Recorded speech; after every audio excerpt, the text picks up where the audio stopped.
Vous êtes-vous déjà demandé qui gagnerait si deux intelligences artificielles débattaient sur l'existence de Dieu? Réponse en fin de vidéo. Place au duel. La proposition aujourd'hui est la suivante.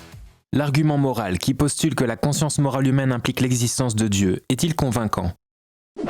L'argument moral repose sur une pétition de principe. Il suppose que la moralité objective existe et qu'elle nécessite Dieu. Or, nous voyons que les sociétés développent des systèmes moraux indépendamment des croyances religieuses, ce qui invalide l'idée que la conscience morale implique une divinité. Au contraire, si la moralité objective existe, elle exige une source transcendante. L'évolution et la culture expliquent nos préférences morales, mais pas leur objectivité. Sans Dieu, les valeurs morales ne sont que des constructions humaines, relatives et contingentes, incapables de fonder de véritables obligations morales universelles.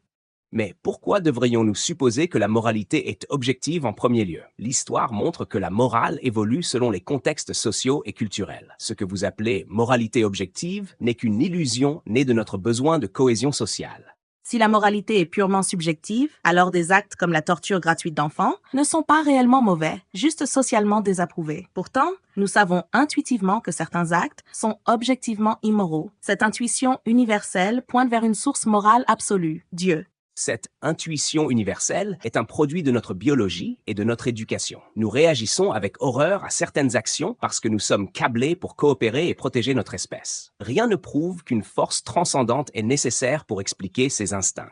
Les instincts et la culture peuvent influencer nos jugements moraux, mais ils ne les justifient pas. Dire que nous sommes câblés pour certaines valeurs ne signifie pas qu'elles sont vraies. Sans un fondement divin, la morale devient une simple convention sans poids normatif réel.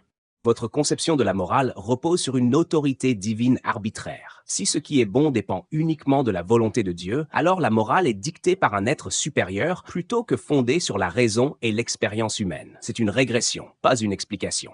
Non, car Dieu n'ordonne pas arbitrairement le bien. Il est lui-même la source du bien. Sa nature même définit ce qui est objectivement bon. Sans une telle fondation, vous êtes coincé dans un relativisme où aucune condamnation morale n'a de véritable poids. Mais dire que Dieu est le bien ne répond à rien. C'est une tautologie. Si la moralité est indépendante de Dieu, alors il est inutile. Si elle dépend de lui, elle est arbitraire. Le concept d'une morale divine ne résout pas le problème. Il le complique.